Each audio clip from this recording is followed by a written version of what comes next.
Bonsoir à toutes et à tous. Donc collectivement cette fois-ci, bonne année, bonne santé pour toute l'année, tant qu'on y est. Hein.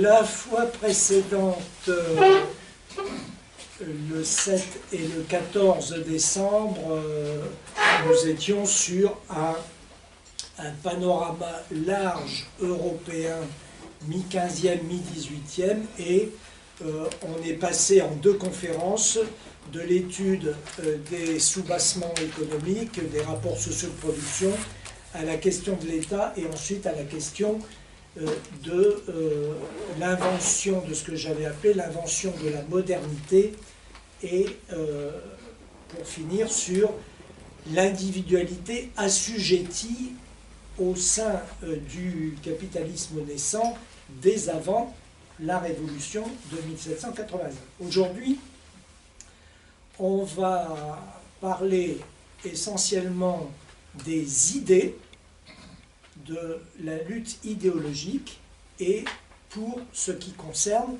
la France. Donc, le zoom est bien plus resserré.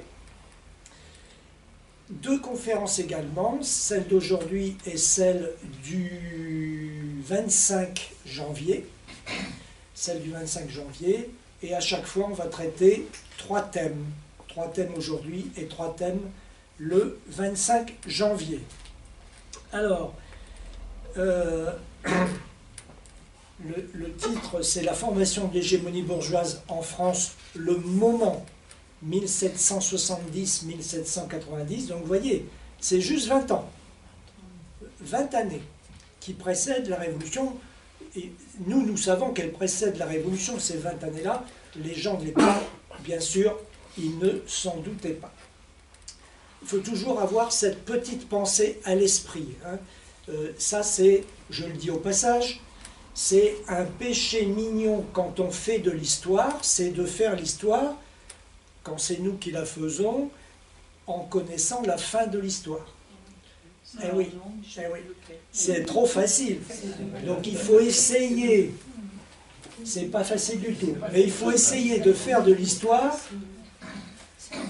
comme si on ne connaissait pas la fin de l'histoire. Bon, je ne dis pas que c'est facile, mais il faut essayer. Alors, quelques mots d'introduction sur les camps en présence. On parle de lutte idéologique, là, sur les camps en présence. Au cours de cette période 1770-1790. Salut. Salut. On vient de commencer. Ça va alors. Il n'y a pas de souci. Pardon. Donc, deux camps s'affrontent. Vous avez le camp des Lumières radicales et le camp des Lumières modérées. Déjà, quand je dis ça, j'apporte une nouveauté. C'est quoi la nouveauté que j'apporte? C'est que, quand on vous parle des Lumières, vous en avez tous l'idée qu'elles sont d'un bloc. Eh bien non, ça c'est un roman national construit. Elles ne sont pas d'un bloc. Et quand on nous parle des Lumières, deuxième chose, de quelles Lumières on nous parle en priorité? Des Lumières modérées. Quel est le penseur des Lumières, bon sang de bonsoir? Voltaire. Eh ouais. On nous bourre le mou avec ça. Et nous allons voir que c'est très loin de la réalité. Donc, deux camps en présence. Et lumière radicale. Alors, les lumières radicales, je vais vous citer beaucoup de noms. C'est juste pour, hein, voyez, pour réanimer des connaissances anciennes de lycée ou de fac. Donc, lumière radicale, Helvétius, Diderot, d'Holbach et bien d'autres. On en citera d'autres au cours de la conférence. Ces gens-là, ils ont une référence forte, c'est Pierre Bell. Pierre Bell, fin 17e, début 18e. Lequel Pierre Bell, il a une référence fondamentale, c'est Baruch Spinoza. Baruch Spinoza. Voilà pour les lumières radicales. On va rentrer dans le détail, évidemment. Et puis, les lumières modérées, eh bien, le chef de file, je l'ai déjà dénoncé, c'est Voltaire. Les lumières modérées dominent le débat au XVIIIe siècle jusque vers les années 1660-1670. Prenez ça avec des pincettes, bien entendu, hein, ce sont des repères. À ce moment-là, 1760-1770, à ce moment-là, c'est les lumières radicales qui vont l'emporter, on va le voir. Donc l'idée de la conférence, c'est de décrire cet affrontement sur les 20 ans entre lumière modérée et lumière radicale, qui va se traduire par la victoire des lumières radicales et qui va se traduire, dit Jonathan Israël, qui est un auteur dont je m'inspire, je vais y revenir, qui va produire une véritable révolution des esprits, en attendant la vraie révolution politique, qui va produire une véritable révolution des esprits, qui va finir de rendre possible la révolution générale, la révolution politique, en 1789. Alors, Jonathan Israël, j'ai prononcé son nom, c'est un prof d'histoire moderne de l'université de Princeton aux USA, qui a engagé une énorme histoire des Lumières radicales, de 1650 à 1800, en 4 tomes, dont, à ce jour, 2 tomes sont traduits en français. Donc, celui-ci.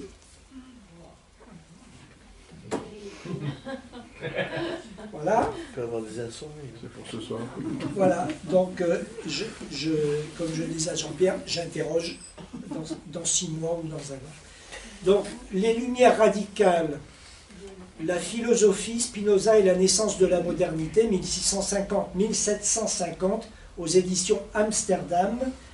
Ça, c'est 2000, c'est le premier traduit. 2005. Et le tome 4, donc ça c'est le 1, et le tome 4, on attend le 2 et le 3. Et le tome 4, Idées révolutionnaires, une histoire intellectuelle de la Révolution française. Là, on est après 89. On est pendant la Révolution, et c'est plus récent. 2019. Voilà. Et ce n'est pas aux éditions Amsterdam, ce qui est étonnant, c'est Alma Éditeur. Et vous voyez, ça c'est un indice de quelque chose. Le type, il a 4 volumes, il y a un éditeur qui publie le tome 1 et un autre éditeur qui va publier le tome 4. C'est quoi ce bordel? Eh bien moi je dis, c'est l'indice que cet homme, il n'est pas bankable pour les éditeurs français, et que sûrement il doit se battre, lui ou son agent, pour faire traduire son travail. Voilà. Ce n'est pas de ces ouvrages-là dont je vais m'inspirer à titre principal ce soir, mais d'un autre ouvrage d'Israël, Une révolution des esprits, les lumières radicales et les origines intellectuelles de la démocratie moderne, chez Agon, 3e éditeur. Ni l'un ni l'autre, encore un autre.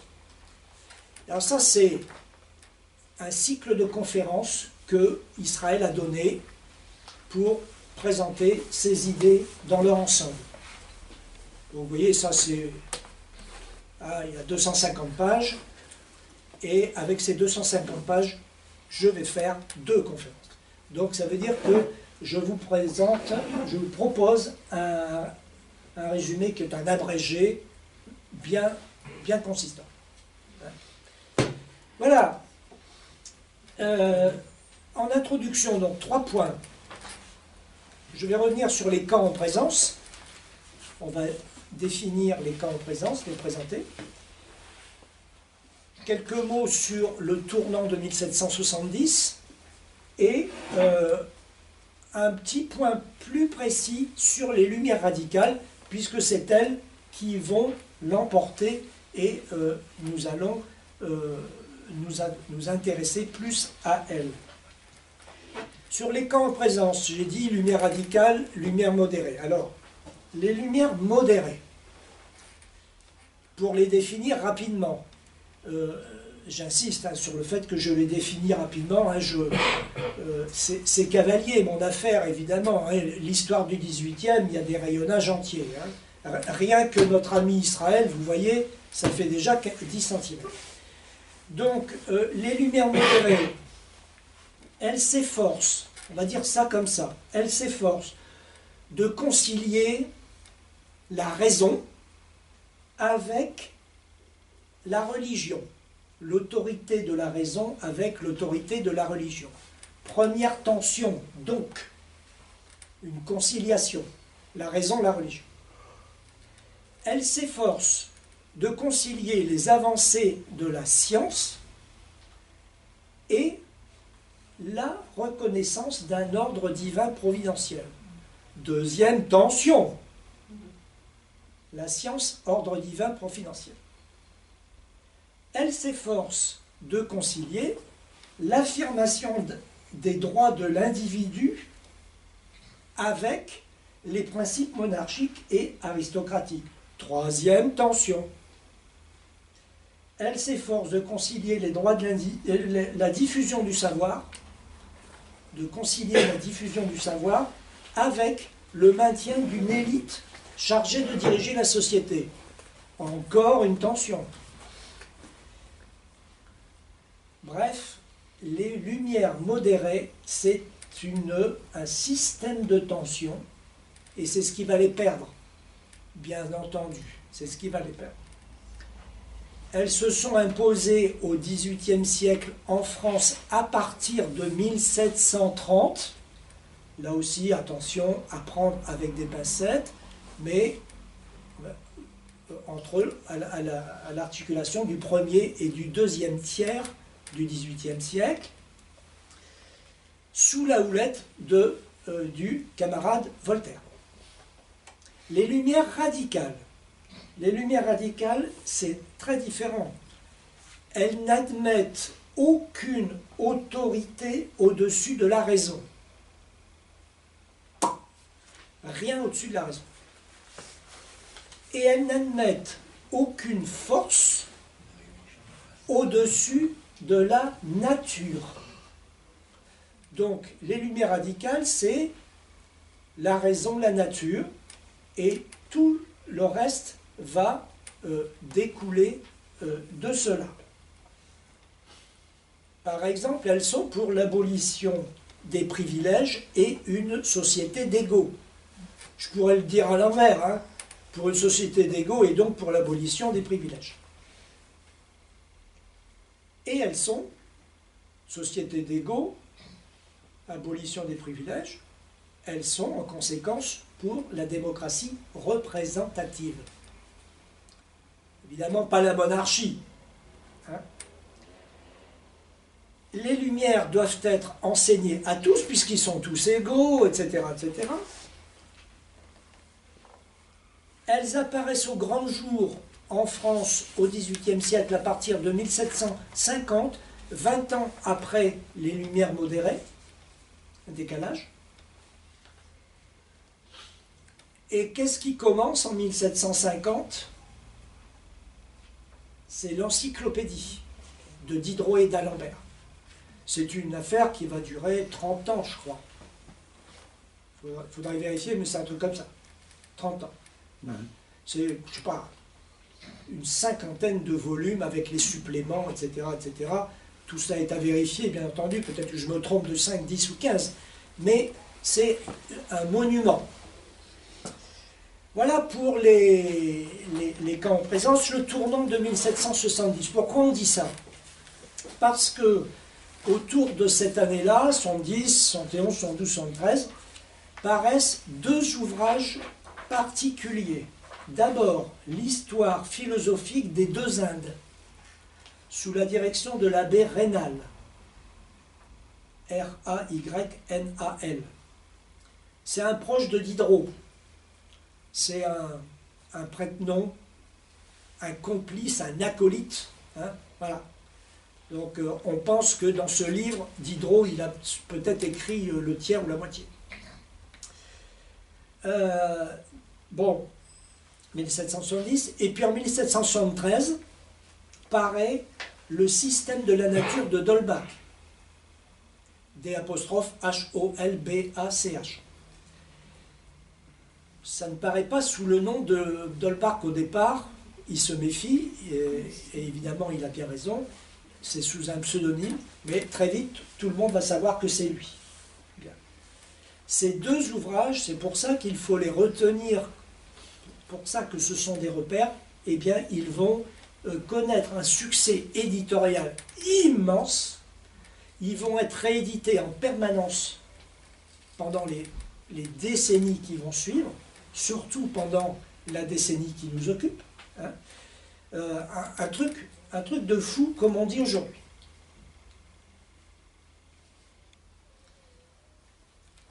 Tu devrais dire, les deux ouvrages vont rencontrer un succès formidable 20 ans. Voilà. Et après, grâce à eux, il commence son année. bonne année, hein. Les lumières radicales commencent à faire jeu égal avec les lumières modérées.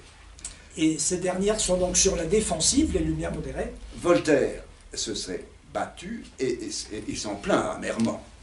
Et donc, c'est pour ça qu'on peut considérer qu'une révolution des esprits commence. 1770, une révolution des esprits commence. Alors maintenant, il faut présenter un petit peu plus avant les Lumières radicales, pas de manière méthodique et complète, mais avec quelques mots-clés ou quelques phrases clés. Israël y consacre un long paragraphe.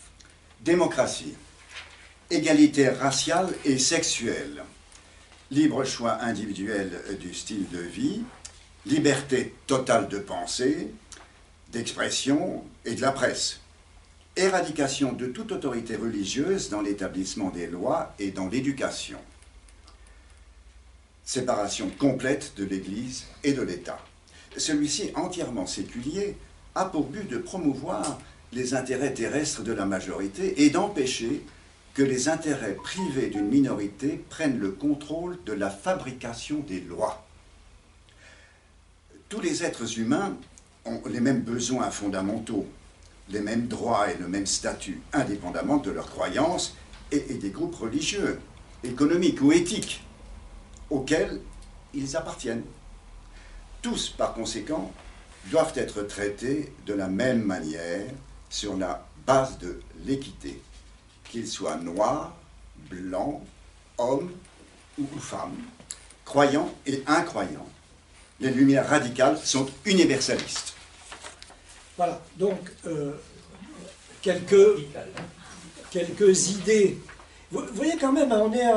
vous voyez bien, on est en 1770, hein, attention, hein, on n'est pas aujourd'hui, on est en 1770. Hein, donc ça quand même, c'est fort. Hein, il faut le rapporter à l'époque. Hein. Bon, c'est seulement avec la Révolution américaine que ces principes recevront une reconnaissance générale, une première reconnaissance générale. Mais sans pour autant connaître une pleine application, il faut bien le dire. Par exemple, avec la Révolution américaine, l'esclavage persiste.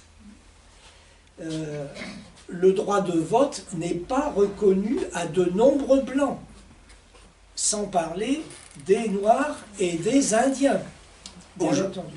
Aujourd'hui encore, ils ne sont que très inégalement acceptés par les sociétés et les gouvernements dans une bonne partie du monde. Aujourd'hui encore, cela dit, bien sûr, il faut être honnête et complet, ils ont toutefois fait beaucoup de progrès depuis 1945 et dans le cadre aussi de la décolonisation, évidemment.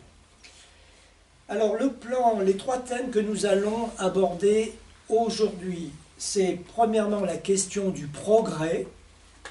Donc nous allons étudier les clivages sur cette question. Il y a deux manières opposées d'envisager le progrès, de le concevoir. Deuxièmement, la question de la hiérarchie sociale et de l'égalité et de la démocratie. Donc on va dire en gros le clivage politique. Et troisièmement, la question du clivage sur les questions économiques. Je vous dis tout de suite, dans 15 jours, les sujets, ce sera la critique de la guerre, la question de la guerre et de la paix, en particulier la paix perpétuelle. Hein. Vous savez que c'est une époque qui a été productrice de traités de paix perpétuelle. Deuxième sujet dans 15 jours, c'est les philosophies morales en présence. Et puis troisième sujet, on fera, disons, un bilan de l'opposition entre Voltaire et Spinoza. C'est une opposition à distance, temporellement, bien sûr. Spinoza, c'est fin 17e. La question du progrès, elle est centrale pour les Lumières. Bon, c'est un progrès qui est déjà bien perceptible à l'époque des Lumières, bien entendu. Par exemple, la peste a disparu. Les technologies, elles progressent. Je vous renvoie aux deux conférences du mois de décembre qui nous ont permis d'évoquer ça. La capacité de l'être humain de créer toujours plus de richesses, elle est devenue manifeste. Et puis, enfin, les institutions politiques et juridiques, elles se sont stabilisées. Jonathan Israël relève qu'en 1773, dans son système social, Dolbach fait valoir avec insistance que, en dépit de la lenteur de nos pas, tout montre avec évidence que la raison humaine progresse. Nous sommes manifestement moins ignorants, moins féroces et barbares que nos pères. Et dans une lettre à Madame d'Épinay, du 17 septembre 1764, Voltaire écrit qu'il ne s'est jamais fait une si grande résolution dans l'esprit humain qu'aujourd'hui. Mais si l'idée de progrès était largement acceptée, elle était souvent tempérée, dit Jonathan Israël. Par une forte tendance au pessimisme, par un sentiment vif des dangers et des défis auxquels la condition humaine est exposée. Donc les penseurs de Lumière, on a voulu quelquefois en faire des naïfs, des optimistes invétérés. Les penseurs des Lumières n'avaient pas, contrairement à ce qui a pu être dit, une croyance naïve dans la perfectibilité de l'homme. Ils étaient très conscients de l'extrême difficulté des choses. Ils voyaient bien aussi, et ça ajoutait à la difficulté, ils voyaient bien aussi que leur camp des Lumières était clivé. Dans une lettre à d'Alembert, du 5 avril 1766, Voltaire distingue deux sortes de penseurs.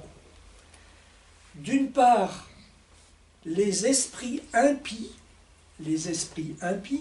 embrassant les idées de Spinoza, de Diderot, du baron d'Holbach ou des matérialismes allemands. Retenez bien cette énumération qui est intéressante. Hein. Spinoza, Diderot, baron d'Holbach ou les matérialistes allemands, il aurait pu ajouter Pierre Bell, contre lesquels, dit Voltaire, il s'est toujours battu. Et d'autre part, ceux qui n'ont pas de principe fixé concernant la nature profonde des choses, ceux qui ne prétendent pas connaître la vérité ultime, mais en revanche savent bien ce qu'ils n'ont pas, ceux qui révèrent les vrais principes de la raison et de la tolérance, quels qu'ils les voient. Les principes de Locke et de Newton, qui sont aussi les siens. Voilà, écrit-il, mais vrai philosophe. Voilà. Voltaire constate aussi que si la raison a fait de grands progrès, c'est seulement au sein d'une élite restreinte. Mais ce n'est pas pour s'en plaindre, c'est pour s'en réjouir, bien entendu. Les autres... Je t'en prie. Oui, mais...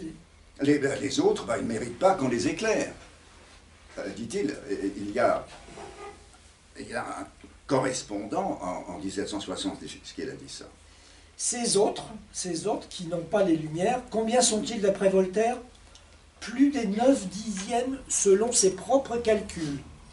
Voltaire donc était, là on le voit à travers ses petites réflexions, c'est là qu'on voit que Voltaire, il était le chef de file des Lumières modérées, bien entendu, hein, et l'adversaire des Lumières radicales avec leur pensée égalitaire. Le premier à avoir formulé une doctrine du progrès cohérente, est systématique. Ça, c'est Turgot. Mais Israël fait observer que, comme Voltaire, il rejette l'égalité érigée en principe et il récuse entièrement l'athéisme, le déterminisme et le matérialisme. Donc on peut dire que sur cette question du concept de progrès, on peut dire qu'il va se développer au cours du XVIIIe siècle, mais il va se révéler être un concept foncièrement instable, malgré tout, tout au long du XVIIIe. On pouvait le concevoir, dit Israël, comme un soutien de l'ordre social existant, ou comme une force de contestation, comme réversible ou comme irréversible, comme le résultat d'un décret divin ou comme un processus purement naturel. Voilà, donc deux conceptions fondamentalement différentes du progrès. La conception démocratique radicale et matérialiste déterministe, en métaphysique d'un côté, et la conception modérée positivement providentialiste, religieuse ou déiste, défendant l'ordre monarchique aristocratique de la société de l'autre. Mais ce conflit, donc je reviens sur une remarque de tout à l'heure, les historiens des Lumières l'ont globalement négligé, cette dichotomie. Alors même que le fossé entre les Lumières démocratiques radicales et les Lumières antidémocratiques, modérées, était patent et irréconciliable. Donc on va essayer de clarifier tout ça au cours des deux conférences à venir. Les Lumières modérées, des noms. Ferguson, Adam Smith, Turgot, Voltaire. Qu'est-ce qu'ils postulent? Que le destin divin ou le doigt de Dieu est la force qui tient à la fois derrière le progrès et au fondement de l'ordre existant. Et du coup, elle rejette les Lumières modérées l'idée que l'ordre existant pourrait être défectueux. C'est l'ordre existant, il ne peut pas être défectueux, il est le résultat d'un décret divin. Très important, hein, ce type de raisonnement qu'ils avaient à l'époque. Si vous dites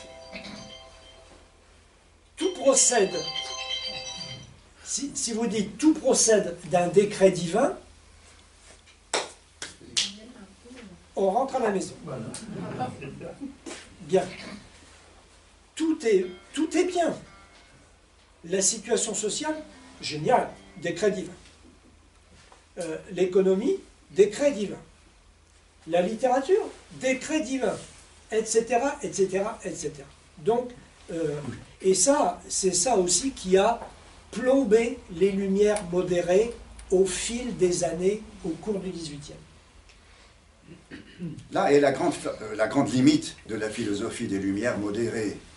Elle n'ouvrait à ces théoriciens aucun espace dans lequel il aurait pu rejeter la structure hiérarchique établie de la société. Voilà. Les Lumières modérées sont également incapables de produire, par exemple, une critique de la colonisation qui bat son plein à cette époque-là, bien entendu. Ça aussi, on a tendance à l'oublier, bien entendu. Hein. Celle-ci, par contre, la critique de la colonisation, on va la trouver chez l'abbé Raynal, dans son histoire philosophique des deux Indes. On va la trouver, bien sûr, chez Diderot, dans l'encyclopédie, chez d'Holbach ou chez Penn. Ferguson compare la pensée des Lumières radicales à celle d'un architecte ambitieux. Qui aspire à démolir entièrement l'édifice existant pour le reconstruire à partir de rien selon des principes purement rationnels. C'est faire preuve, dit-il, d'un manque de respect considérable envers un ordre des choses que Dieu a façonné.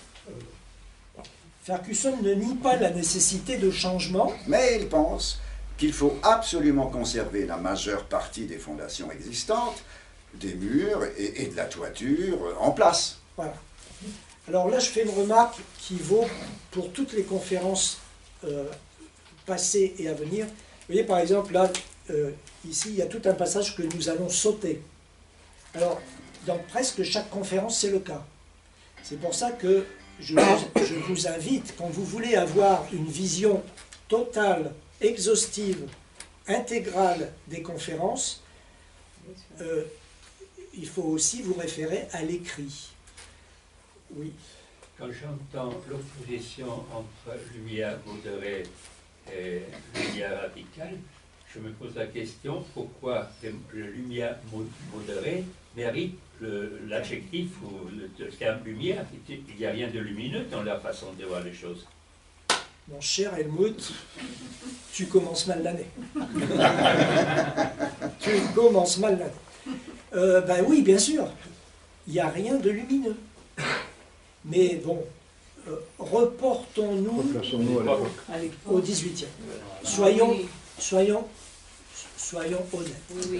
Bon, au 18e, c'est quand même une avancée de... Quand Voltaire publie sa lettre sur la tolérance, quand Voltaire défend, prend fait et cause pour des personnes qui sont condamnées, le chevalier de la Barre, des personnes qui sont condamnées pour avoir pris des positions XY, etc. Le chevalier de la Barre, il ne s'est pas signé devant une procession. Voilà, il ne s'est pas signé devant une procession. Et passé dans la rue. Et il est condamné à être écartelé. Bon, je ne sais plus, oui, écartelé. Quelque chose comme ça. Non, mais c'est un truc de fou. Donc, Voltaire, quand même, prend fait et cause pour cet homme. Bien. Et il gagne. Et il gagne. Et puis, il publie quand même pas mal de choses. Il ne faut pas, comment dire, enterrer Voltaire et lui mettre la tête sous l'eau. Non, je pense que quand même, je trouve que un poil fort chez lui, c'est quand même son anticléricalisme. Anticléricalisme. Parce que c'était de la barre, quoi. Voilà. Et puis aussi quelque chose par rapport à ce qu'on vient de dire, à savoir que ce qui est un peu vrai, on se demande pourquoi ces lumières non radicales ont été aussi... c'est que quand même, un exemple, c'est que dès que l'encyclopédie est parue, alors là c'était pas en 1750, aussitôt le pouvoir royal a interdit. Aussitôt c'était une censure féroce, quoi. Donc ça en dit long. C'est l'Iran actuel. Ouais. Voilà. Oui. Mais il y a un péché originel quand même, je trouve, moi, chez Voltaire, et si on peut utiliser cette formule. Voilà. C'est pas mal pour un athée. C'est le fait de ne pas croire à l'égalité réelle. Non, Oui. ça c'est clair. C'est vrai. C'est ça Je pense que le péché fondamental est là. Le critère, il est quand même là. Oui. C'est un homme d'affaires aussi. C'est un homme d'affaires. Mais oui, Faut le savoir aussi. Ça aussi, c'est un petit détail qui est souvent négligé C'est vrai. dans l'enseignement. C'est vrai. C'est un détail de l'histoire. Oh, quelle importance, hein. Eh non, non. Mais bien sûr. C'est pas par hasard qu'on le met. Voilà. Donc vous voyez, ça fait 3-4 fois que j'insiste, que j'indique des, comment dire, pas des libertés, mais des mensonges par omission des programmes, hein, qui ne disent jamais rien de faux, bien entendu, mais qui omettent de mentionner des détails qui ont une certaine valeur. Hein. Il n'est pas question de dire que dans les programmes, il n'y a que des choses horribles, mais bon. Voilà, donc là, je disais que dans l'écrit, vous avez un texte plus complet que la conférence, et d'autre part, je n'ai toujours pas dit ça, mais j'aurais dû le dire depuis le début, dans les écrits, vous avez aussi des liens hypertextes qui vous permettent, sur votre ordinateur, avec l'écrit, d'accéder à des références Internet. Donc, par exemple, quand je cite un auteur, je fais un renvoi en bas de page, et ce renvoi, je ne le fais pas de manière rapide, un copier-coller, non. Je vais chercher une fonction particulière dans le traitement de texte qui est un lien hypertexte qui permet à ce lien hypertexte de résister au passage au format PDF. Donc le format PDF n'écrase pas le lien hypertexte, ça le maintient et vous pouvez accéder à ça. Bon, c'est un peu technique. Donc, chaque auteur des Lumières se trouvait donc face à un choix. Ou bien il devait cautionner le système, ou bien le dénoncer. Et dans ce dernier cas, il était il était poussé à tomber dans les bras des opposants jusqu'aux boutistes et à opter pour la démocratie, l'égalité et la révolte. Et dans un contexte où au XVIIIe, ça aussi il ne faut pas l'oublier, le climat social était lourd. Des révoltes à n'en plus finir depuis je ne sais pas quelles années, mais très très loin dans le XVIIIe, au début du XVIIIe. Le climat social était lourd, et bien il en est résulté une franche séparation des Lumières radicales et des Lumières modérées. On peut dire que les forces sociales ont beaucoup joué dans la formation du fossé entre les deux, et pas seulement les joutes intellectuelles, entre intellectuels. On peut comprendre aussi du coup que l'opposition et la lutte sont donc inhérentes à la conception que les radicaux se font de l'histoire. Ça aussi, cet élément de contexte permet de comprendre ça. D'aucuns pourraient se dire, être surpris que les événements aient tourné en faveur des Lumières radicales, alors que ces derniers n'avaient pas la main sur des tas de choses. Politiquement parlant, ils n'étaient rien, ils n'existaient pas, ils n'avaient pas en main les cartes les plus fortes. Mais si les choses se sont passées comme elles se sont passées, c'est que derrière la scène, les idées démocratiques et égalitaires gagnaient du terrain, au point qu'une agressivité défensive et même des signes de désespoir se répandaient parmi les tenants de l'ancien régime. Nous savons, grâce à Alain Bir, voire le 7 et le 14 décembre, que ce mécontentement et ces joutes intellectuelles, elles trouvaient leur fondement dans le délitement accéléré de la base sociale de l'ancien régime. Je reprends ma formule du 7 ou du 14, la société d'ordre était mitée par la société de classe.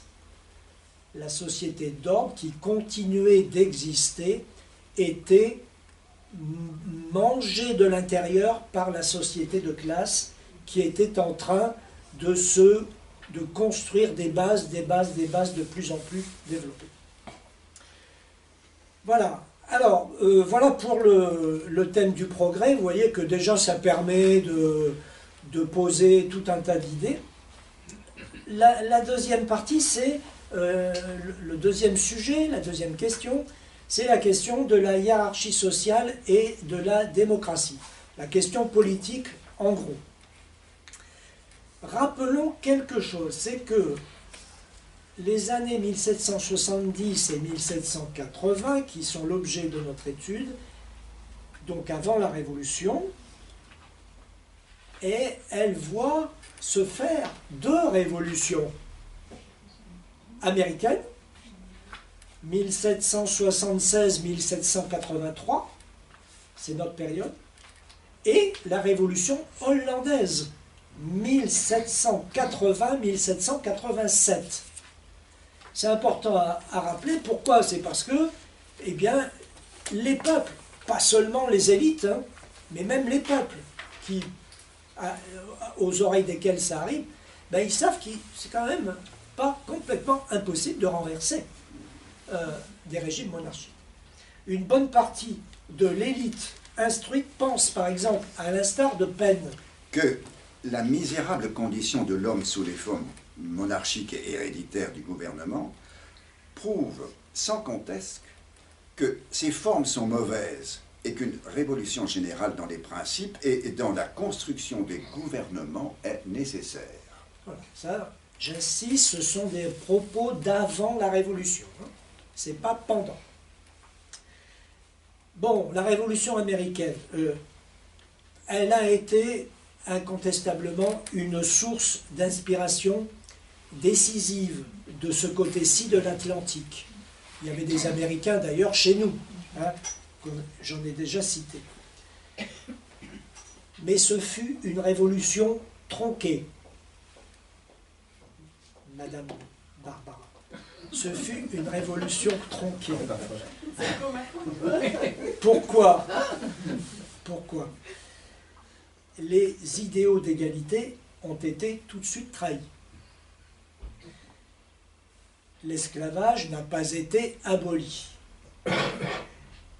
Surtout dans le Sud, bien entendu. La question des Amérindiens n'a pas été résolue. Jamais. Jamais.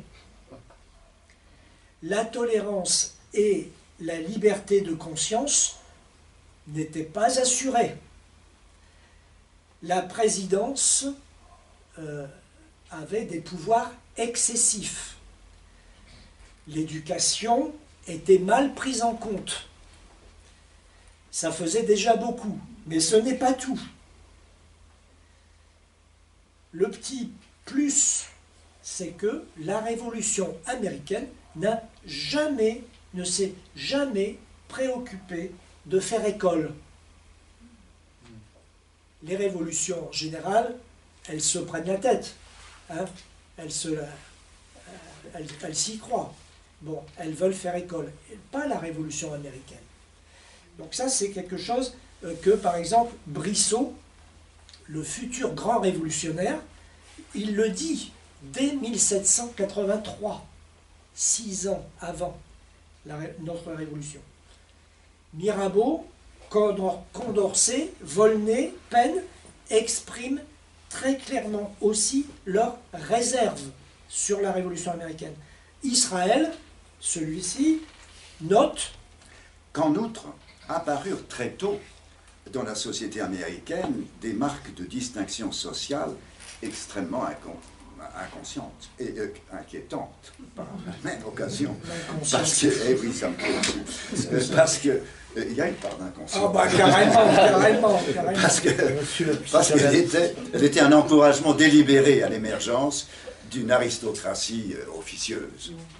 En 1784, Mirabeau déclare que les Américains entretiennent avec zèle des traditions et des préjugés qu'ils ont hérités des Anglais. Bref, oui. Non, mais juste une remarque. Je crois quand même que il faut voir aussi que ces Américains, ils nous ont servi d'exemple aussi quand même. Tout ça, tout ce que tu dis, on voit bien, mais comment dire, ils ont produit une constitution, déjà, hein, et puis quand la remarque que l'on fait là, et que beaucoup de révolutionnaires français ont fait, c'est-à-dire qu'ils n'ont pas fait école, le pays, il était immense, ils avaient d'autres chats à fouetter, ils étaient seuls, quoi. Ouais. Nous, les Français, dans notre hexagone, là, quand on a fait la Révolution, tout le monde regardait autour ce qu'on faisait, etc. Il faut quand même bien se mettre dans le contexte. Ouais. Enfin, moi je trouve. Oui, il faut être juste.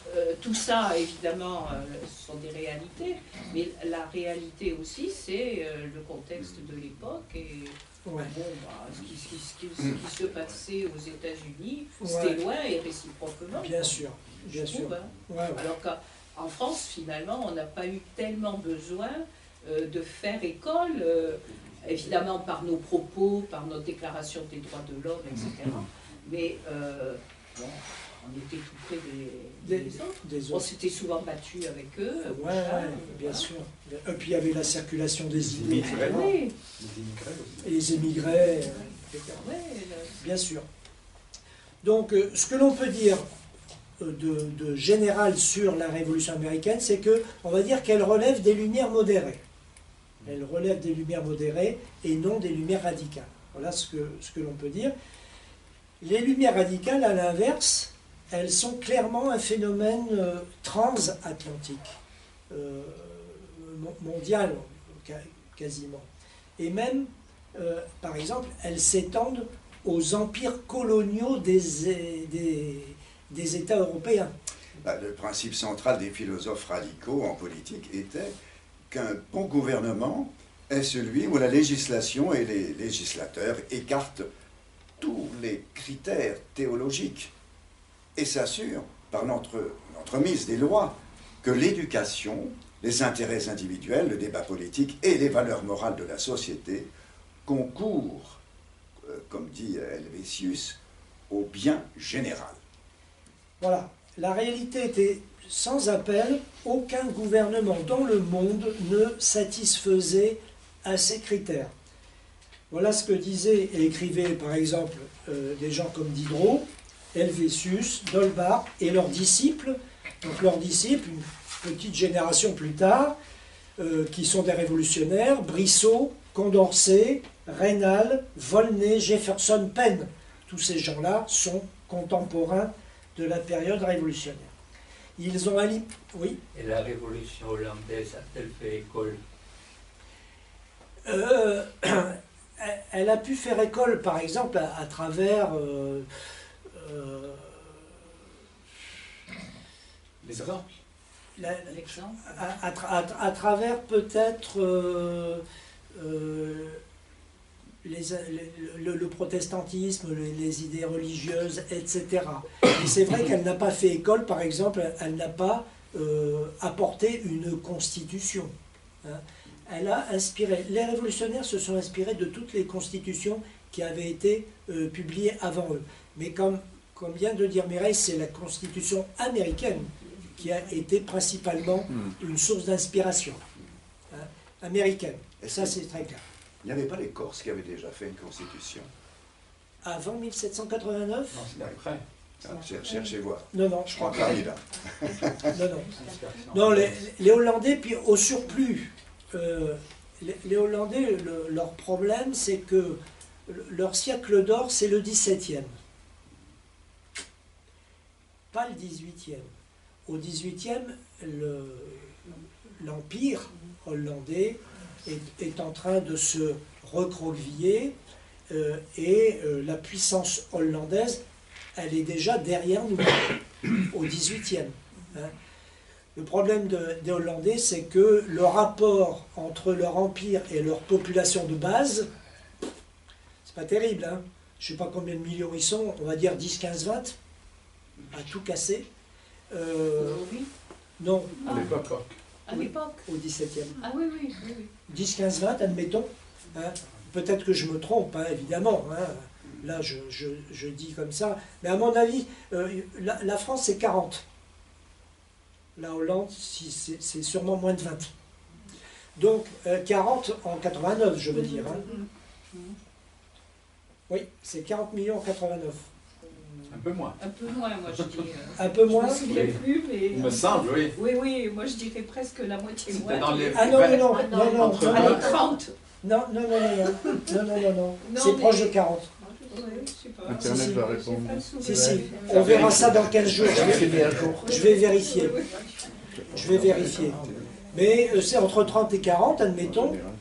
Donc les Hollandais, je ne sais pas combien ils sont, mais ils sont très peu nombreux, et leur empire est disproportionné.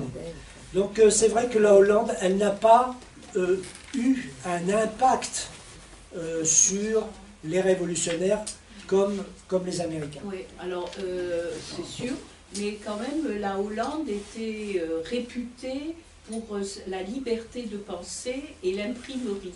Ouais. Et donc beaucoup de philosophes partaient, lorsqu'ils étaient Voilà. menacés en France, Voilà. ils partaient en Hollande. Le grand exemple, c'est Descartes. Hein. Oui, Au XVIIe. Au XVIIe. Donc c'était quand même un pays beaucoup plus ouvert intellectuellement dans sa liberté de penser. Et l'autre exemple très important, c'est Spinoza. Exactement. Oui, Non, non, Fanny. je dis le problème des publications, c'est possibilité de publier Exactement. Voilà, voilà. Au Voilà, moment voilà. où on Je censurait. trouvais le nombre d'habitants en France en 90, 28 millions. Ah voilà, Voilà. c'est plutôt 28 millions. Ah oui, j'en voyais beaucoup plus. D'accord, 28 millions. Donc les Hollandais, il faut voir combien ils étaient. Là aussi, il faudra regarder. c'était 10 millions. Donc, ils ont alimenté les courants démocratiques des révolutions américaines et hollandaises d'abord, et puis françaises ensuite.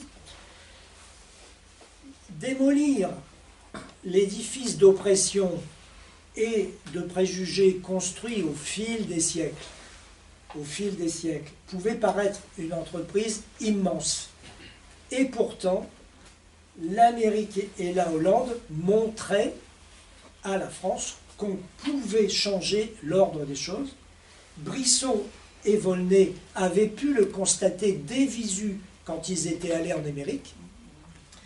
La pauvreté, la misère, l'oppression, la dépendance n'étaient pas fatales, donc ce genre de prise de conscience, c'était très important.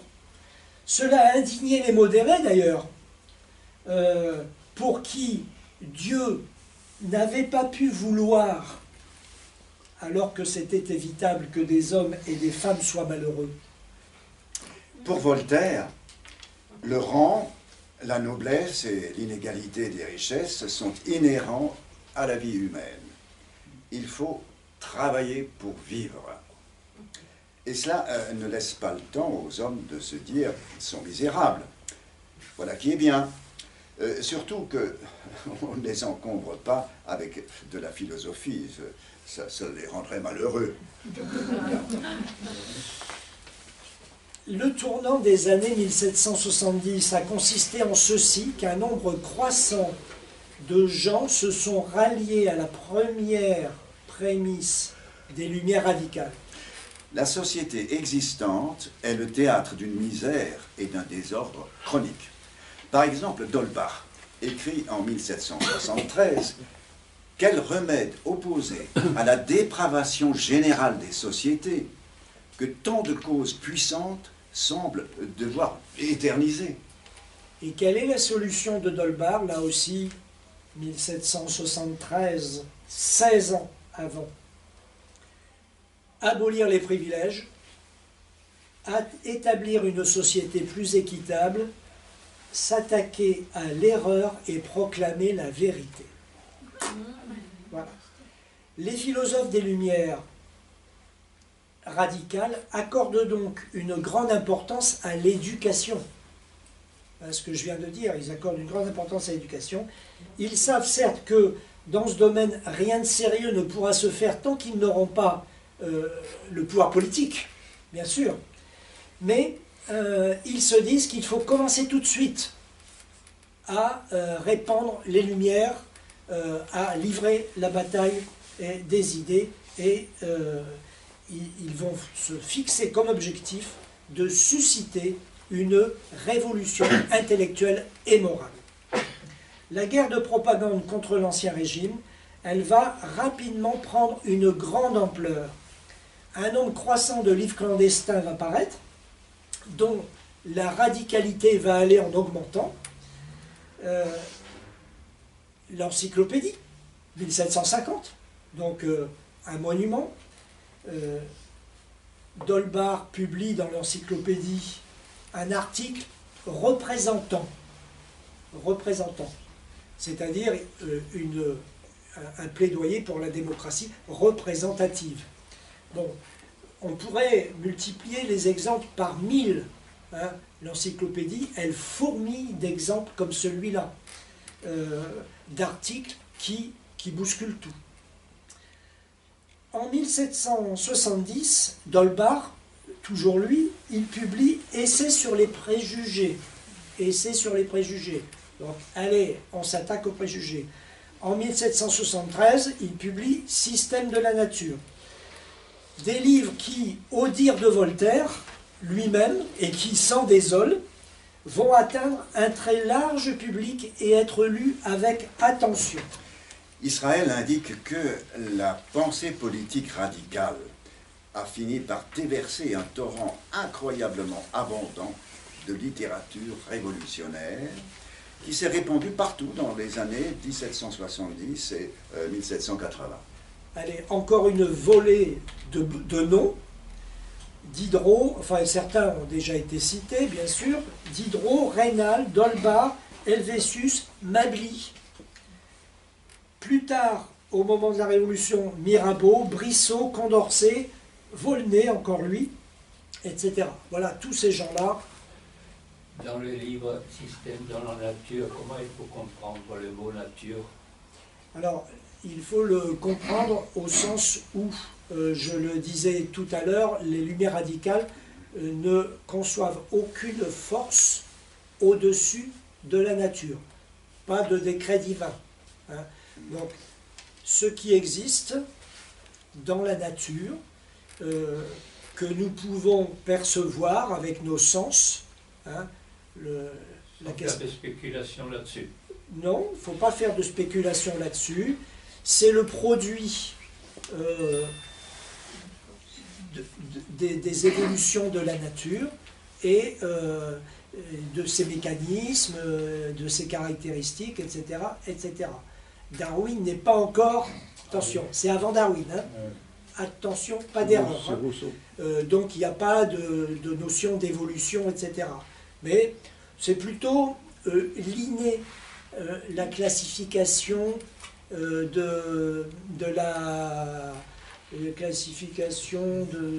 des espèces végétales, je crois c'est le titre, enfin je me trompe sans doute, l'inné qui classifie.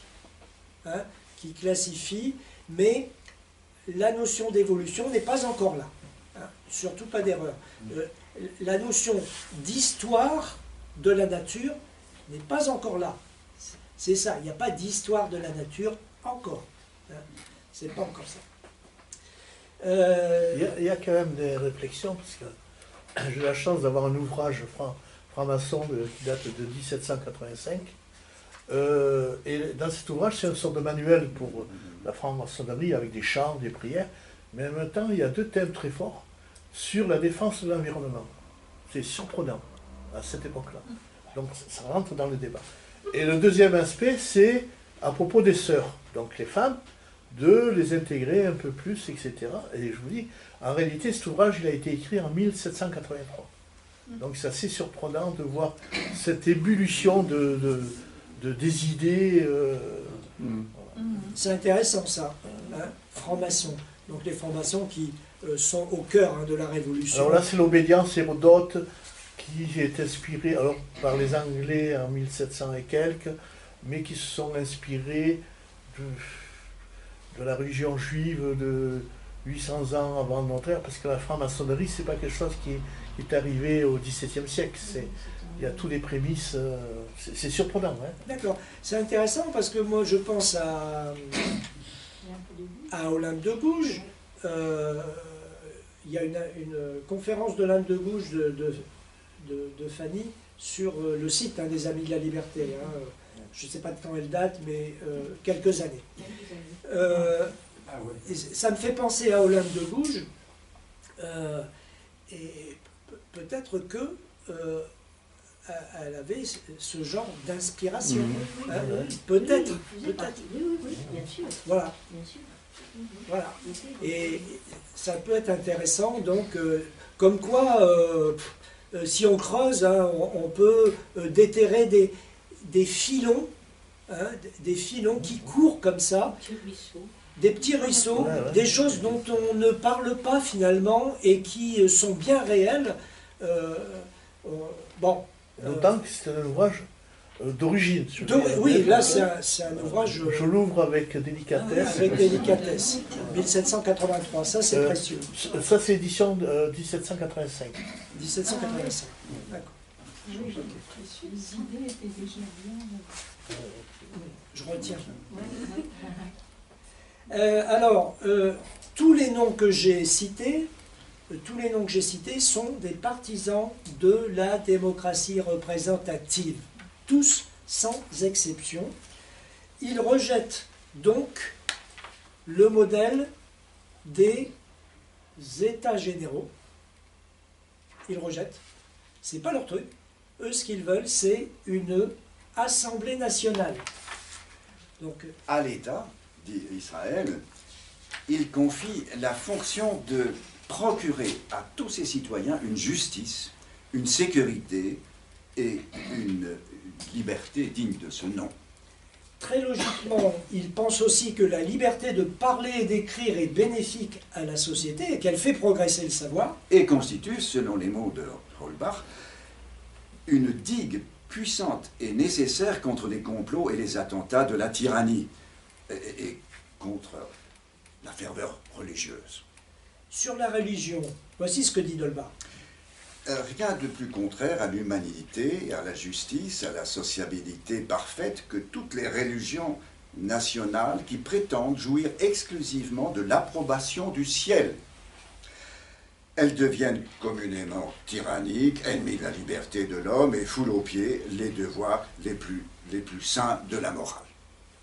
Voilà, donc là, ce qui est dit est dit. Les gouvernements ne pouvaient donc pas s'y tromper. Ils étaient tout à fait conscients, dit Israël, que les thèses de tous ces penseurs radicaux mettaient en péril l'édifice tout entier des institutions d'Ancien Régime en Europe. Alors, question, que se passerait-il en cas de révolution politique réelle? Y aurait-il des violences? Dolbach et Diderot ne l'excluent pas. Mais, dit Holbach, des troubles passagers sont plus avantageux qu'une langueur éternelle sous une tyrannie continue. Voilà. On connaît la suite, évidemment, la Révolution 80. Alors, Israël essaie d'évaluer le rôle de cette guerre des idées dans les événements. À ses yeux, sans l'essor sans précédent d'une littérature égalitaire au cours des années 1770 et 1780, il n'y aurait eu aucune base pour une révolution générale de l'ampleur de celle qui a balayé l'Amérique du Nord et l'Europe à la fin du XVIIIe siècle. Mais il ne pense pas non plus qu'il faille mettre l'accent exclusivement sur les livres et les idées. Et il comprend plutôt la Révolution comme une interaction complexe entre la pensée et l'action émergeant par étapes à un moment particulier de l'histoire. Voilà. Bon, cette discussion, là, vous voyez, j'expédie ce débat, hein, c'est l'articulation entre le réel et les idées, hein, entre le monde réel et le monde des idées. C'est une sacrée dispute, ça, hein. Attention, je ne vous dis pas les livres qui existent là-dessus. Bien, là, je l'expédie comme ça, en 3-4 phrases, mais ça, c'est quelque chose, évidemment, qui mérite plus d'attention que ça. Alors, sur cette lutte des idées, on va dire le déluge de littérature subversive, eh bien, il a imposé des mots nouveaux, représentants, Assemblée nationale, par exemple, hein, et plein d'autres.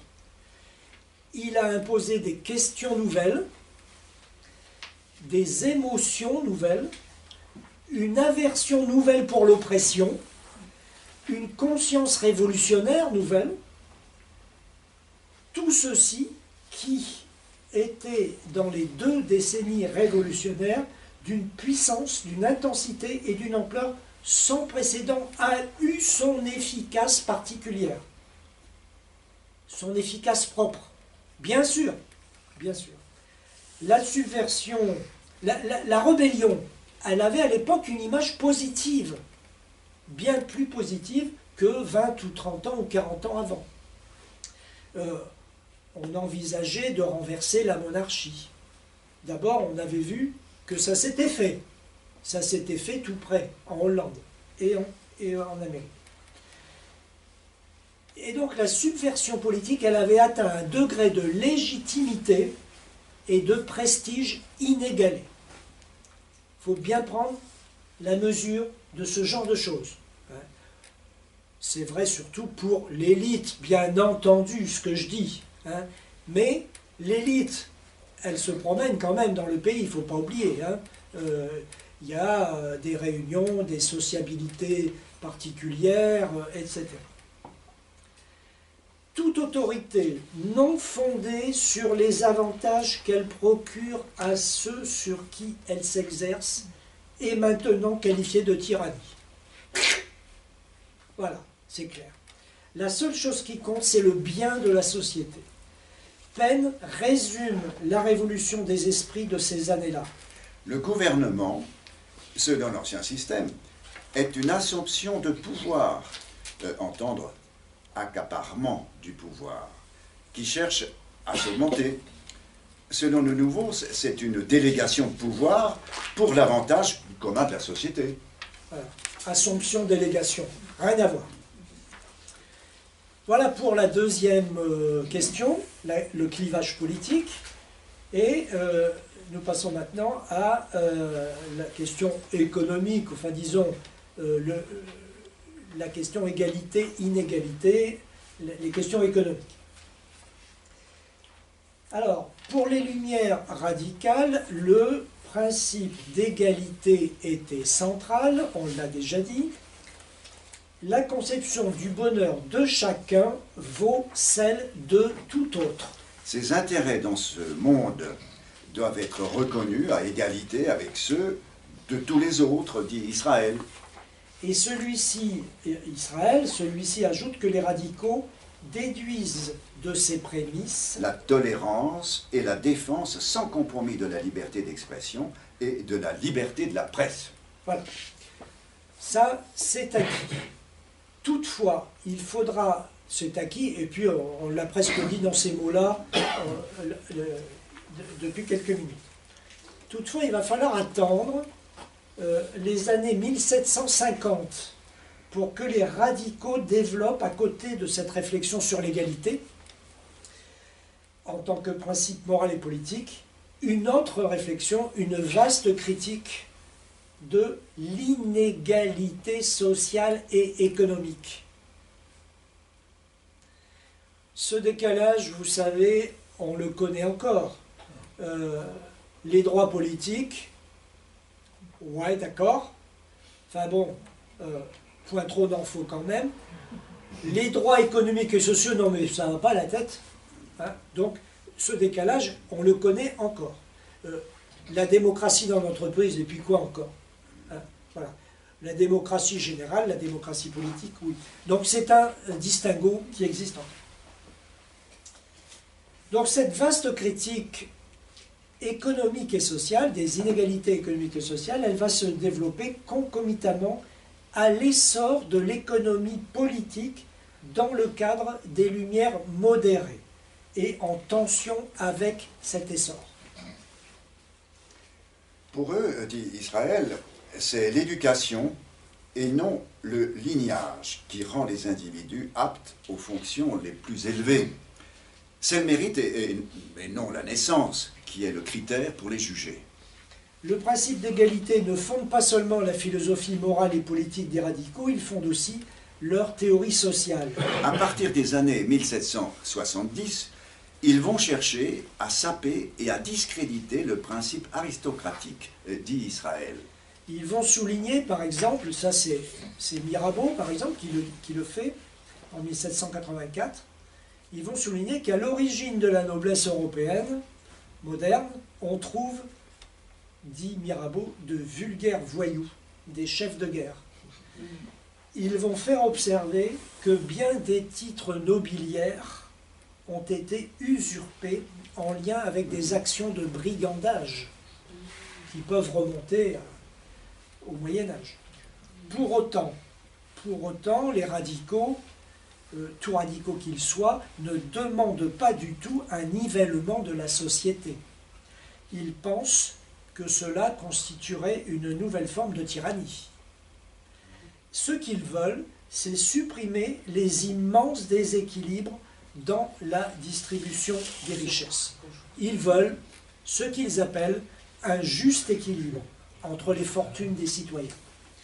Ils pensent qu'il faut tenir ensemble deux choses. D'une part, le fait que tous les hommes sont égaux en droit, en désir, en volonté d'être heureux et en liberté, et d'autre part, le fait que les talents, ben oui, ne se répartissent pas de façon égale entre tous les hommes.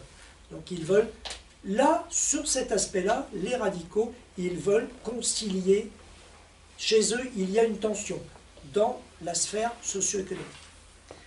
Pour parvenir à cette meilleure répartition, ils n'en appellent pas à la violence, mais à l'évolution des perceptions et des idées, et même au ridicule, à l'image de Thomas Paine. Qui veut que l'aristocratie perde du terrain plutôt par le mépris qu'elle excite que par la haine qu'on lui porte. Ce n'est pas un lion que l'on craint, mais un âne dont on se moque. Voilà. Donc, vous voyez, il y a, c'est vrai, dans les Lumières radicales, cette contradiction-là, qui est localisée, alors que dans les Lumières modérées, je l'ai dit tout à l'heure, elle est beaucoup plus générale, mais les Lumières radicales, elles veulent une révolution générale tout en refusant la violence. Donc ça, c'est une tension. C'est l'histoire qui réglera cette question. Quoi qu'il en soit, en 1770, les puissants sont déjà inquiets. L'avocat général Louis-Antoine Séguier dénonce devant le Parlement de Paris une détérioration rapide de l'environnement culturel et moral de la France et les écrits d'une secte impie et audacieuse, encore une fois la secte impie et audacieuse, d'une ligue criminelle qui constitue une révolution des esprits. Et il a cette formule. Le peuple était pauvre, mais consolé. Il est maintenant accablé de ses travaux et de ses doutes. Voilà, vous voyez, ben oui. Il y a des citations devant lesquelles il ne faut pas reculer.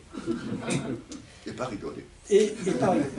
J'en viens maintenant à cette autre question dans cette partie, c'est la naissance de l'économie politique.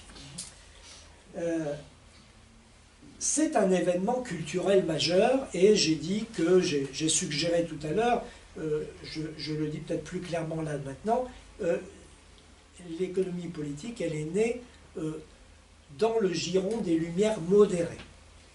Dans le giron des Lumières modérées. Et elle a représenté donc un problème pour les Lumières radicales. On va y venir. La naissance de l'économie politique, 3 dates, 3 ouvrages. 1766, les réflexions sur la formation et la distribution des richesses par Turgot. 1771-72, les élémentis de Beccaria. Beccaria qui a aussi commis un traité des peines. 1776, là c'est le gros morceau, les recherches sur la nature et les causes de la richesse des nations, d'Adam Smith. Ces 3 auteurs, t'as gagné le droit de revenir. Je pensais que c'était une question. De revenir les 25. Ces 3 auteurs montrent que, vous allez noter bien le raisonnement, ces 3 auteurs montrent que le développement économique résulte de la création d'un surplus, produit net, lequel surplus, quand il est réinvesti dans de nouvelles activités engendre à son tour de nouvelles richesses, un nouveau surplus, et ainsi de suite. Voilà. Leur thèse centrale est que, Pour que la société progresse et s'améliore, il faut que les lois du marché soient libérées et affranchies de toute contrainte. Voyons. Et il ajoute qu'on peut parvenir à ce résultat sans porter atteinte aux principes hiérarchiques et aristocratiques et sans remettre en cause la monarchie ni l'autorité religieuse. il ne faut pas effrayer les puissants. En fait, nos auteurs pensent que Le marché peut, à lui tout seul, corriger les déséquilibres sociaux et résoudre les difficultés. voilà. Donc, C'est C'est un moderne. discours très contemporain. alors là, c'est clair. En plein dedans. C'est très clair. C'est très clair. Madame Thatcher, Mais moi, je trouve que depuis le début, c'est très contemporain. Ronald Reagan. Depuis le début, c'est contemporain. Bon, donc, les auteurs qui créent l'économie politique s'inscrivent dans les Lumières modérées. Turgot comme Smith reconnaissent, ils ne peuvent pas faire autrement, l'omniprésence de la pauvreté, mais ils soutiennent que pour y remédier, il suffit de lever les obstacles au cycle naturel des capitaux et des investissements, qu'il suffit de laisser les lois de l'économie faire leur office. Tous deux ont une conception providentialiste de la société, à savoir la naissance aristocratique, c'est un signe de la faveur divine, et la richesse, la juste récompense d'une vie de vertu. Oui, non, mais vous êtes à côté de la plaque, hein, c'est là que vous le voyez. Hein. Vous êtes à côté de la plaque. Autant dire que pour eux, le débat sur l'égalité n'existe pas, c'est n'importe quoi. Et d'ailleurs, ils n'y participent pas à ce débat sur l'égalité. Ce n'est pas leur problème du tout. C'est toujours d'actualité. Et c'est toujours d'actualité. Il n'empêche que, donc, là, je le disais, cette nouvelle discipline, l'économie politique, elle va constituer un défi pour les Lumières radicales, car celles-ci, elles ne sont pas, quelque part, elles ne sont pas prêtes, elles se sont investies dans le débat d'idées sur d'autres sujets que sur celui-là. La confrontation, elle va avoir lieu, cependant, entre les deux Lumières modérées et radicales. Elle va avoir lieu à l'occasion de ce que l'on a appelé la querelle des grains. C'est peut-être quelque chose dont vous avez quelques souvenirs, la querelle des grains. Alors, en 1769-1770, c'est la disette en France. Disette famine. 5 ans auparavant, donc en 1764, la monarchie qui était endettée avait décidé de se rallier aux nouvelles doctrines économistes dont on vient de parler et de libérer le commerce des grains. Voilà, libérer le commerce des grains. La monarchie, elle attendait de cette décision de nouvelles recettes pour l'État. Oui, mais les résultats ne se sont pas manifestés. Les résultats, eh ben, il n'y en a pas eu. Il n'y a pas eu de nouvelles recettes. Au contraire, Cette libération des grains, ça consistait en quoi? libération des prix. Des prix. Ah. Voilà. Querelle des grands. Alors, je ne suis pas un spécialiste, hein, donc je vais, peut-être que Mireille en sait plus, mais les grains étaient détenus par des marchands. Ces marchands vendaient les grains au meilleur moment possible pour eux. Il en résultait, alors si en plus s'ajoutaient des problèmes de récolte, Oui, c'est ça, c'est surtout à ce moment-là, avec la disette, il y avait qu'il y a eu le bazar. voilà, il y avait Parce une, qu'ils ont spéculé Le prix sur montait. Ça a été... il y avait une pénurie de grains voilà. et leur spéculation se développait au carré quand il y avait une pénurie. C'est ce qui se passe en 1769-1770. Pénurie de grains. C'est comme chez nous l'électricité. Le Exact. gaz. C'est incroyable. Et même le grain aujourd'hui. Hein. Mais même le grain, Exactement. c'est même le grain. Ben, bien sûr. Pardon, il ne faut pas oublier l'importation aussi. L'ouverture des, il me semble, Ouais. l'ouverture des marchés aux importations extérieures. À l'époque, Oui, oui. à l'époque. Il y avait une émission cette semaine ou la semaine dernière, il me semble, sur France Culture là-dessus. D'accord. Et puis en Économie. plus, là, Ouais. pour les grains, ce qui se rajoutait, c'est que ils avaient ouvert le marché à l'ensemble du pays. Voilà, c'est C'est ça. ce qu'il dit. Ça correspond Ouais, à ça. ouais, ouais. D'accord. À l'ensemble du pays, alors que jusque-là, chaque province réglait son petit problème. Et en fonction de cette pénurie de grains, C'est ça. il y avait, je pense que c'est plutôt bizarrement, il me semble, je ne suis pas sûre, je ne me rappelle plus, il y avait le nord de la France qui était beaucoup plus concerné que le sud. Mais là, ça ne se réglait pas, quoi, puisque tout le monde était concerné et les gens faisaient du fric sur cette pénurie. Sur la pénurie. Donc, et la libération du prix a aggravé tous ces mécanismes. Elle les a aggravés. Ah oui, parce que les gens qui avaient du grain dans leur silo, la libération des prix, c'était un truc de fou. Bon. Et totale et conclusion, ça a été la panique et le désordre intégral et la disette. Et là, c'est ce que tu disais tout à l'heure, là, à savoir que toutes les idées de ces lumières, qui sont des idées d'intellectuels, entre guillemets, qui se répandent, mais à des occasions comme ça se choque avec la misère des gens.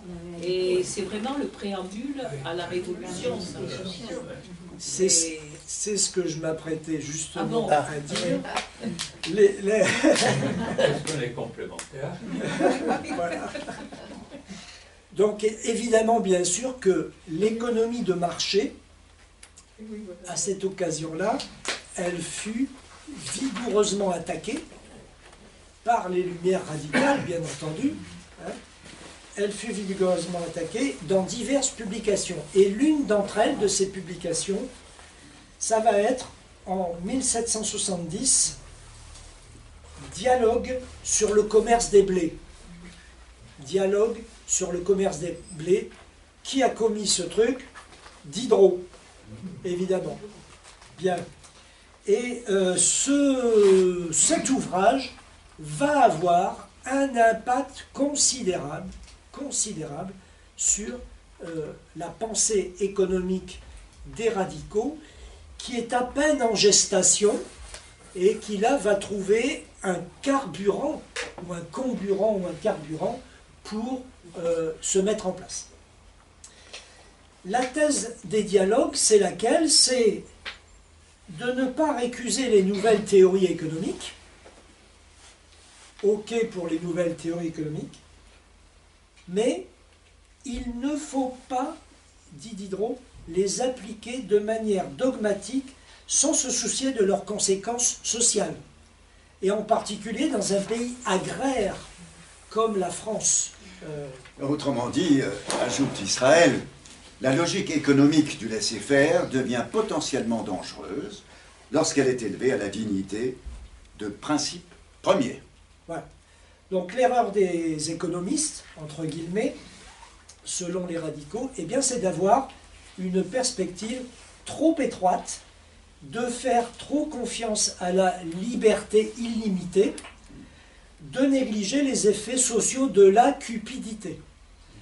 À partir de 1769, pour répondre à Turgot, Smith et les autres, eux ils sont pour la liberté, pour répondre à Turgot, Smith et les autres, eh bien, un groupe de radicaux, Diderot, Helvétius et d'Holbach, ces trois-là, c'est un sacré, c'est un triumvirat, oui, Oui, c'est un triumvirat qu'on retrouve sur plein de choses, plein de sujets. Donc, ces trois-là, eh bien, ils vont élaborer une théorie sociale concurrente.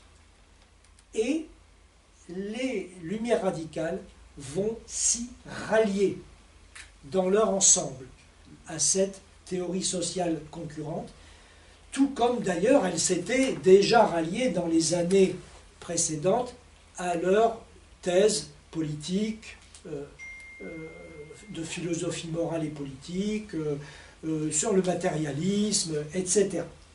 Sur la prêtraille, hein, sur la prêtraille. Ce terme, il est de l'époque, hein, la prêtraille. Il est des années 1770-1780. Bon, mais la querelle ne va pas rester confinée ou circonscrite aux intellectuels. Le réel, la dure réalité, va continuer de faire des siennes, donc à se mêler de la partie. Les économistes ou réformateurs modérés, comme on voudra les appeler, ils vont connaître une série d'échecs retentissants. Par exemple, au printemps 1775, eh bien, c'est encore autre chose, c'est la guerre des farines. En 1760, et qui se conclut un peu de la même manière que la guerre des grains par une défaite du camp des économistes.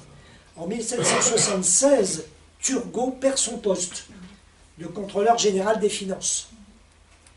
Turgot, économiste, c'est un peu le Giscard d'Estaing de l'époque. Il sera juste resté 2 ans à son poste de contrôleur général des finances. Un petit peu plus tard, dans les années 1780, c'est à l'extérieur en Europe, les réformes de Joseph II et Catherine II de Russie. Alors Joseph II, c'est en l'Empire austro-hongrois, les Habsbourg. Et Catherine II de Russie, elles sont des échecs. Je ne rentre pas dans le détail de ces réformes, que diable, mais elles sont des échecs. Au total, on peut dire que rien de ce qu'auront tenté les Lumières modérées n'aura donc abouti. Commentaire d'Israël.